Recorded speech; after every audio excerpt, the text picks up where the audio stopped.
बिस्मिल्लाहिर्रहमानिर्रहीम। अस्सलाम वालेकुम नादरीन, आप यूट्यूब चैनल देख रहे हैं। मैं इमरान खान हूँ। बहुत सारी आम खबरें हैं, कुछ चीज़ें मैं आपको अगले वीलॉग में बताऊंगा, लेकिन इस वीलॉग में पूरा का पूरा पोस्टमार्टम होने वाला है। ये जो केस किया गया इमरान खान साहब के ऊपर अल कादर यूनिवर्सिटी वाला, देखिए ये अल्लाह रब्बुल इज़्ज़त के सिवा कोई भी मदद नहीं कर सकता। खास तौर पे जब आप इतनी बुरी तरह फंसे हुए हैं कि पूरी रियासत आपके खिलाफ काम कर रही है, एस्टेब्लिशमेंट आपके खिलाफ काम कर रही है, सारे इदारे आपके खिलाफ इस्तेमाल किए जा रहे हैं, सारे का सारा जो मीडिया है उसको आपके खिलाफ इकट्ठा किया गया है, पूरा निज़ाम, अदालती सिस्टम, जेलें, ब्यूरोक्रेसी, पुलिस सब आपके खिलाफ इस्तेमाल हो रहे हैं। और उस वक्त आपको अगर मदद मिल रही है तो वो सिर्फ अल्लाह रब्बुल इज़्ज़त की मदद है, और अल्लाह ताला वसीले भी बनाते हैं। अब इमरान खान साहब के खिलाफ जो फैसला लिखा गया है, इसकी अभी स्याही भी खुश्क नहीं हुई और फैसले का तया पंचा हो गया है, यानी पूरा का पूरा फैसला बढ़ गया है। फैसले के पल्ले कुछ नहीं बचा। अपील में जाने से पहले ही इस फैसले में अब कुछ बाकी नहीं है।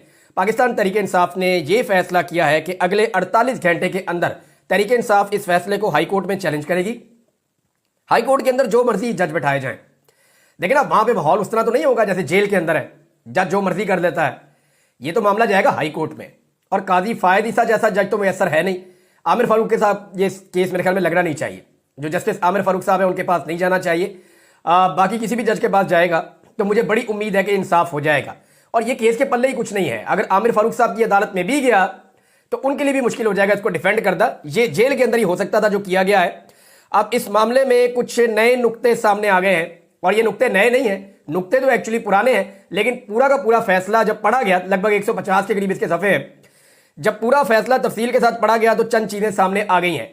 एक तो नाज़रीन, मैंने आपसे कहा था कि जरा आप गौर करें कि इस फैसले की जो तहरीर है, उसका जो तर्ज तहरीर है वो दो तरह का है, वो एक तरह का नहीं है। ऐसा लगता है कि दो अलग अलग लोगों ने वो फैसला लिखा है।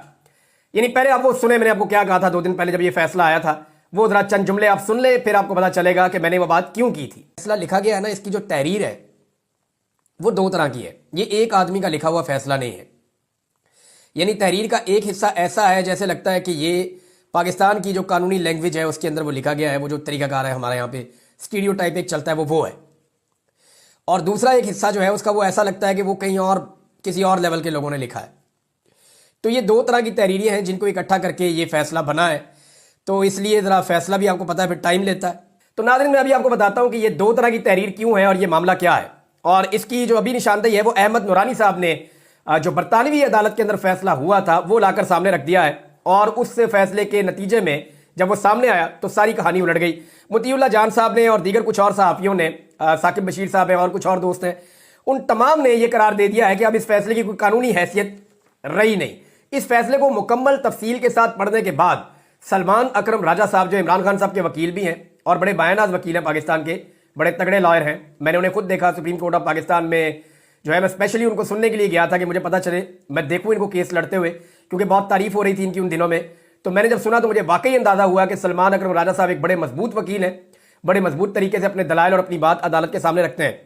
सलमान अकरम राजा साहब ने भी चैलेंज कर दिया। उन्होंने कहा जी पूरे पाकिस्तान के वकीलों को चैलेंज करता हूं, कोई बड़े से बड़ा वकील आकर बैठ जाए मेरे सामने और झूठा साबित करे और गलत साबित करे और यह साबित करे कि इस केस में इमरान खान साहब को सजा बनती है। यहां इमरान खान साहब को सजा बनती नहीं। अब एस्टेब्लिशमेंट को अपने इस बनाए हुए केस पे बड़ा नाज था, क्योंकि ये वो वाहिद केस है जिसे एस्टेब्लिशमेंट ने सबसे पहले बनाया था और इसके ऊपर बड़ा जोर लगाया था। एस्टेब्लिशमेंट के अंदर बैठे हुए 2-4 दिमागों को ऐसे लगता था कि उन्होंने बड़ा कारनामा किया है, बड़ा जबरदस्त काम किया है और बड़ा जबरदस्त कोई केस पकड़ा उन्होंने। मैंने उस वक्त जो सवालात उठाए थे वो सवालात आज तक वैलिड है। उन सवालात का जवाब आज तक ना एस्टेब्लिशमेंट दे सकी है, ना उनका जवाब आज तक प्रोसिक्यूशन दे सकी है, और अदालत के अंदर उन सवालात को नजरअंदाज करके ये फैसला सुनाया गया है। वो सारे सवालात दोबारा जाकर हाई कोर्ट के अंदर वैलिड हो जाएंगे। अब हुआ यह है कि कुछ चीजों की निशानदेही जो अब हुई है ये इससे पहले भी सामने आ चुकी है। 24 नवंबर 2023 को बड़े मायनाज जर्नलिस्ट हैं सुहेल रशीद साहब, इन्होंने और मरियम नवाज साहिबा ने और कुछ और लोगों ने, मैंने भी देखा, इन्होंने भी इसको रिपोर्ट किया था उस दौर में जब काजी फायद ईसा साहब इस फैसले के साथ जुड़े हुए थे, इस मामले के साथ जुड़े हुए थे। और काजी फायद ईसा साहब ने जो 2 नंबरी की, आज वो एक मरतबा फिर बेनकाब हो गई। यानी आप पाकिस्तान में गुज़िश्ता 2 साल के अंदर जो जुल्म हुआ, जबर हुआ, नाइंसाफी हुई, बेईमानी हुई, फ्रॉड हुआ, इमरान खान को जितना विक्टिमाइज किया गया, आप 2 साल के रिकॉर्ड में जो चीज निकालेंगे उसके अंदर से आपको काजी फायद ईसा की शक्ल आपको नजर आएगी। आपको पता चलेगा कि बुग़्ज़ और अनाज से भरा हुआ ये शख्स हर चीज के लिए जिम्मेदार है। तो काजी फायद ईसा को आपने भूलना नहीं है, काजी फायद ईसा इसके अंदर भी शामिल थे। अब जनाब कहानी क्या है? कहानी यह है, इसको और सिंपल कर देते हैं। मैं कानून की लैंग्वेज में नहीं जाता, आम आदमी को समझ नहीं आती, मैं आपको और सिंप्लीफाई करता हूं, क्योंकि मुतीउल्लाह जान ने तो फैसला पढ़ के सुनाया और ये पेपर जो है वो दोबारा से सामने लेकर आए, जो बरतानवी अदालत का फैसला था उसको सामने लेकर आए जनाब अहमद नूरानी साहब। ये उनकी बहुत बड़ी काविश है। लेकिन अब मैं आपको और सिंप्लीफाई करता हूं, इसको जरा और सादा करके देखें। मलिक रियाज को एक जुर्माना हुआ था सुप्रीम कोर्ट ऑफ पाकिस्तान में 460 अरब रुपए का। यह जुर्माना मलिक रियाज को इसलिए हुआ था कि कराची में बैरिया टाउन के लिए उन्हें ओने पोने जमीन दी गई थी। अब होना तो यह चाहिए था ना, सारे फिक्स हो जाते, उसके अंदर की दी किसने है। अब ये डीले कराची वाली तो सरदारी साहब ही करते हैं ना, या सिंध गवर्नमेंट करती है। बहरहाल यहां रुक जाते हैं कि मलिक साहब को जनाब हो गया जुर्माना सुप्रीम कोर्ट ऑफ पाकिस्तान में कि जनाब 460 अरब रुपए लाके जमा कराएं। मलिक साहब ने मान लिया, जमा करवा देता हूं। इस बीच में मलिक रियाज के पैसे फ्रीज हो जाते हैं बरतानिया में। यह वो पैसा है जिसमें से पैसा इस्तेमाल करते हुए मलिक रियाज के बेटे ने कोशिश की, या उन्होंने डबल पैसा अदा करके हसन नवाज से 9 अरब इजाफी अदा करके उनका वो अपार्टमेंट लिया था। लेकिन उसके बाद ये पैसा जो है वो फ्रीज हो जाता है। जब बरतानिया की नेशनल क्राइम एजेंसी इस पैसे को फ्रीज करती है तो मलिक रियाज जो फैमिली है उनका और बरतानिया की नेशनल क्राइम एजेंसी का आपस में एक मुआहदा होता है, और इस मुआहदे में यह तय पाता है जो बात छुपाई गई है इस फैसले में। इस मुआहदे में तय पाता है कि मलिक रियाज ये पैसा पाकिस्तान लेकर जाएंगे, लेकिन यह मलिक रियाज का पैसा नहीं होगा। यह पैसा मलिक रियाज सुप्रीम कोर्ट ऑफ पाकिस्तान की जानिब से जो आयद करदा जुर्माना है उसके अंदर जमा करवाएगा। यानी बरतानिया में यह बात मलिक रियाज और एनसीए के बीच में तय पा गई थी कि यह पैसा सुप्रीम कोर्ट ऑफ पाकिस्तान का जो जुर्माना है मलिक रियाज उसके अंदर ले जाकर पाकिस्तान में जमा करवाएंगे। अब यह बहुत क्लियर हो गया मामला, यह तो बात तय पा गया था, यह तो उसकी कंडीशन थी, और उनके फैसले के अंदर यह बात बताई गई। जो बरतानिया में अदालत का फैसला है जहां पे यह बताया गया जनाब आपका मलिक फैमिली का और एनसीए का एक मुआहदा हो चुका है, लिहाजा अब यह अकाउंट अदालती फैसला आ जाए कि इनको डीफ्रीज कर दिया जाए, क्योंकि डीफ्रीज तो अदालती फैसले से होंगे ना। तो एनसीए ने कह दिया जी हमारा इनके साथ मुआहदा हो गया, और मुआहदे के मुताबिक ये पैसे ले जाएंगे और जाके वहां पे सुप्रीम कोर्ट ऑफ पाकिस्तान ने जो इनको जुर्माना आयद किया है ये उसके अंदर जमा करवा देंगे। ये वहां कंडीशन पहले से रख दी गई थी। पाकिस्तान की गवर्नमेंट इसमें इन्वॉल्व नहीं है। पाकिस्तान ने इसके अंदर एक टके की मेहनत नहीं की, कुछ नहीं किया। बरतानिया ने पैसे पकड़े, बरतानिया ने पैसे फ्रीज किए, बरतानिया ने कहा कि ट्रांजेक्शन आपकी ठीक नहीं है। मलिक साहब ने कहा पाकिस्तान में जुर्माना अदा करना है, उन्होंने कहा ठीक है ले जाओ पैसे जुर्माने में अदा करने, कहीं और नहीं देने। अब हुआ क्या कि इमरान खान साहब ने जो काबीना की मीटिंग बुलाई थी वो कब बुलाई थी? वो बुलाई थी 3 दिसंबर 2019 को। और ये पैसे कब जमा हुए थे? इसकी जो पहली रकम की अदायगी हुई थी, सलमान अकरम राजा साहब भी ये बता रहे हैं, साकिब बशीर साहब ने भी इसको ट्वीट किया है, और अदालती रिकॉर्ड भी ये बता रहा है कि पहली अदायगी 102.3 मिलियन पाउंड 29/11 यानी नवंबर की 29 तारीख को 2019 में जमा हुए थे कैबिनेट के बैठने से पहले। और दूसरी जो किस्त है इसकी जमा हुई जिस दिन कैबिनेट बैठी 34.36 मिलियन पाउंड। और तीसरी किस्त इसकी जमा हुई जब शहबाज शरीफ पाकिस्तान का वजीर आजम बना दिया गया जबरदस्ती, जब पीडीएम की सरकार आ गई। भाई अगर गलत था तो तुम रोक लेते। ये 11/5/2022 यानी 11 मई 2022 को जब शहबाज शरीफ की हुकूमत थी, तीसरी किस्त इसकी तब आती है जो कि है 34.49 मिलियन पाउंड। इस तरह 171.15 मिलियन पाउंड टोटल रकम है जो आकर जमा हो जाती है सुप्रीम कोर्ट ऑफ पाकिस्तान के जुर्माने के मद में। अब जनाब इसमें जो है वो मशरिक बैंक को भी बुलाया गया था काजी फायज ईसा के टाइम पे। काजी फायज ईसा ने नवंबर 2023 में इस केस को सुना था। काजी फायज ईसा ये आए बिल्कुल सितंबर के एंड में आए, 17 सितंबर को। तो ये उसके बाद अक्टूबर का महीना निकाला और फौरी तौर पे काजी साहब ने जो है वो ये वाला मामला निकाला कि इमरान खान साहब को भी इसमें फिर फिक्स करना है। हर मामले में उन्हें लगता था इमरान खान फिक्स होना चाहिए। तो यहां पे अल मशरिक बैंक को बुलवाया गया था। सुप्रीम कोर्ट ऑफ पाकिस्तान को अल मशरिक बैंक ने लिखकर आगाह किया कि पैसा हुकूमत पाकिस्तान की मलकियत नहीं है। यह बरतानवी अदालत ने डी फ्रीज करने का हुक्म दिया है, और कादी फायद ईसा ने जानबूझकर अल मशरिक बैंक का तस्करा किया, उनसे रिकॉर्ड मंगवाया, लेकिन उसके अंदर उनका तस्करा नहीं किया। रिकॉर्ड मंगवा लिया, लेकिन रिकॉर्ड मंगवाने के बावजूद इसको रिकॉर्ड का हिस्सा नहीं बनाया, इसका तस्करा नहीं किया। बहरहाल अब ये सारी चीजें रिकॉर्ड के ऊपर मौजूद हैं, और ये सारी चीजें मुसीबत बन जाएंगी आने वाले वक्त में इस केस को डिफेंड करने वाली नैब और उनकी प्रोसिक्यूशन टीम के लिए। तो अब जो मैंने आपको क्लिप बताया था जहां मैंने आपको कहा कि 2 तरह की तहरीरें हैं, तो वो 2 तरह की तहरीरें क्यों हैं? इनमें कुछ चीजें कॉपी पेस्ट की गई हैं बरतानवी फैसले की। यानी बरतानवी फैसला भी तो एक लंबा फैसला है ना। उस फैसले के अंदर से वो पैराग्राफ या वो जुमले निकाले गए जो इमरान खान को सजा देने के लिए दरकार थे। और वो पैराग्राफ और वो जुमले हज़फ कर दिए गए जिनसे इमरान खान साहब सजा से बच सकते थे। मिसाल के तौर पे जो बरतानवी फैसला है उसके अंदर बरतानवी फैसले में यह बताया गया कि पैसा पाकिस्तान मुंतकिल होगा, लेकिन यह नहीं बताया गया कि सुप्रीम कोर्ट के जुर्माने में यह अदा किया जाएगा। यानी ये दोनों चीजें उसमें लिखी थी ना, एक ये लिखी थी कि पैसा पाकिस्तान जाएगा, डी फ्रीज कर दो अकाउंट, लेकिन दूसरी चीज ये लिखी थी कि डी फ्रीज कर दो अकाउंट, पैसा पाकिस्तान जरूर जाएगा लेकिन जाएगा सुप्रीम कोर्ट के जुर्माने में। अब यह बरतानवी अदालत का फैसला था, लेकिन इसके बारे में कुछ भी नहीं लिखा गया, यानी इसको हज़फ कर लिया गया। तो इस तरह ये दो तरह की तहरीरें बनती हैं। एक बरतानवी अदालत का जो फैसला है, उनका जो तर्ज तहरीर है वो इसके अंदर शामिल है, वहां से कॉपी पेस्ट किया गया है उन पैराग्राफ को, उन जुमलों को, उन चीजों को जिनको इमरान खान के खिलाफ इस्तेमाल किया जा सकता है, और वो चीजें हज़फ कर दी गई हैं, वो चीजें इसके अंदर शामिल ही नहीं की गई, जिससे इमरान खान की बेगुनाही साबित होती है। और ये पता चलता है कि मलिक फैमिली ने खुद से ये पैसा पाकिस्तान मुंतकिल किया था, पाकिस्तान की गवर्नमेंट की कॉन्सेंट जरूर शामिल थी, बाद में उन्होंने कैबिनेट के अंदर अप्रूवल भी ली थी। अब दो तरीके थे ना इमरान खान के पास, एक तो वो ये कहते हैं पैसा पाकिस्तान ना लेकर आओ, पैसा बरतानिया में फ्रीज हो गया, उन्होंने डी फ्रीज किया इस शर्त के ऊपर कि ले जाओ पाकिस्तान जाके जुर्माना अदा करो।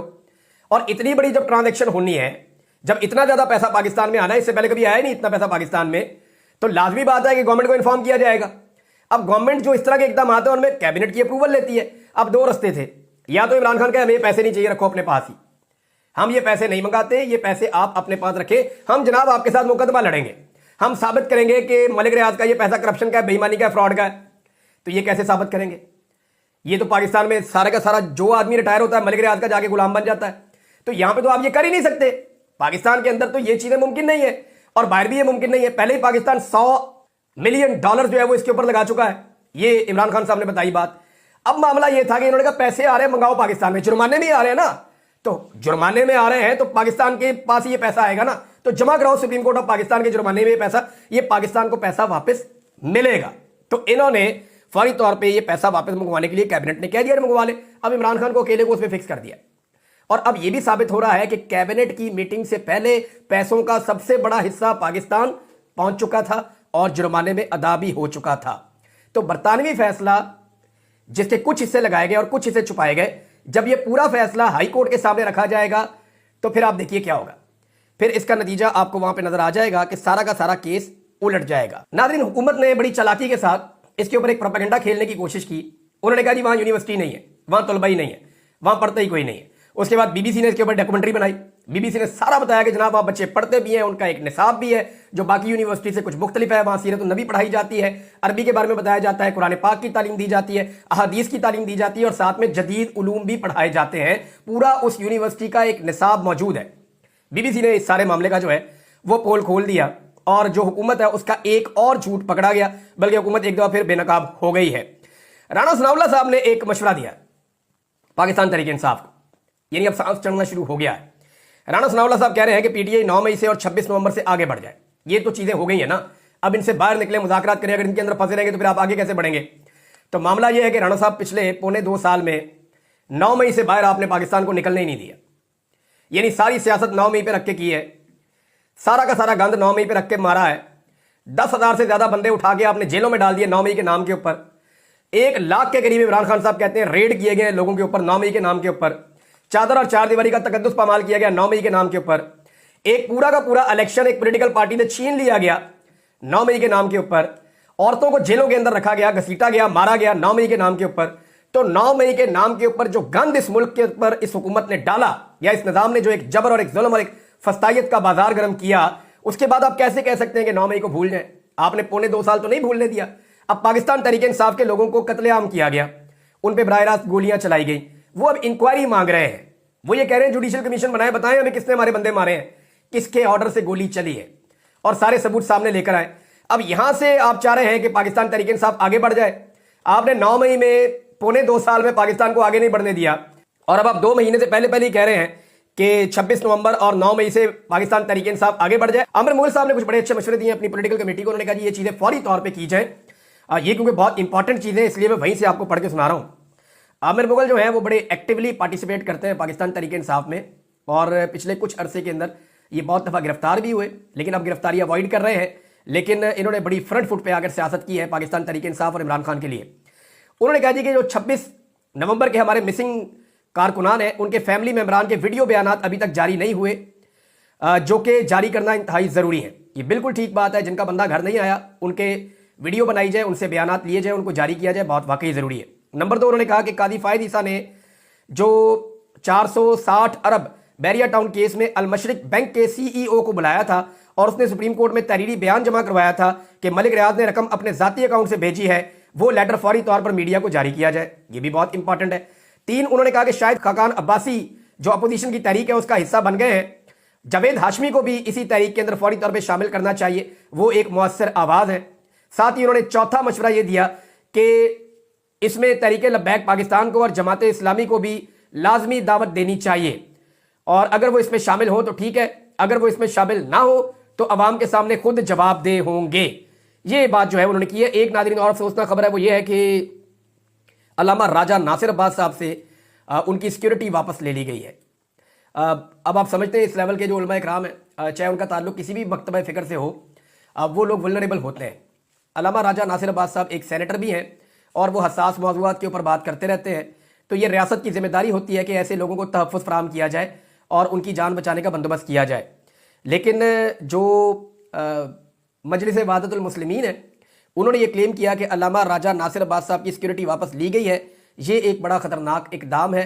मेरे ख्याल में इसको फौरी तौर पे हुकूमत को होश के नाखून लेने चाहिए, और ये दबाव डालने के लिए अगर एक हथकंडे के तौर पे इस्तेमाल किया गया है तो ये हथकंडा इस्तेमाल नहीं करना चाहिए। आप किसी की जान से ऐसे नहीं खेल सकते, और इन चीज़ों के नताइज होते हैं फिर जो पाकिस्तान को भुगतने पड़ते हैं। ज़रूरी नहीं है कि सारे लोग आपकी पॉलिसी के मुताबिक चलें, ज़रूरी नहीं है कि सारे लोग आपसे इत्तफाक करें। जो इख्तलाफ राय वाली आवाज़ें हैं उनको बर्दाश्त किया जाना चाहिए। चंद दिन पहले आर्मी चीफ ने कहा था कि इख्तलाफ जो है उसको नफरत का बायस ना बनाए। मेरी भी एक इख्तलाफी आवाज़ थी, लेकिन देखें जब आप जबरी तौर पर लापता करते हैं, तशद्दुद करते हैं, जुल्म करते हैं, जबर करते हैं, कारोबार बंद कर देते हैं, नौकरियाँ छीन लेते हैं, तो फिर वो जो इख्तलाफ है वो नफरत में ऑब्वियसली बदलना शुरू हो जाता है। लोग रिएक्शन देते हैं। अपने आप को कंट्रोल करना लोगों के लिए बड़ा मुश्किल हो जाता है। तो सब लोग जो है उनका इतना बड़ा दिल नहीं होता जितना बड़ा दिल करके आज भी हम खबरें दोनों तरफ की सुना रहे होते हैं। तो सब लोगों का इतना बड़ा दिल नहीं होता और सब लोग एक जैसे होते भी नहीं है। लिहाजा हुकूमत को होश के नाखून लेने चाहिए इस मामले में। अब तक के लिए इतना ही। अपना ख्याल रखिएगा, अपने चैनल का भी। अल्लाह हाफ़िज़।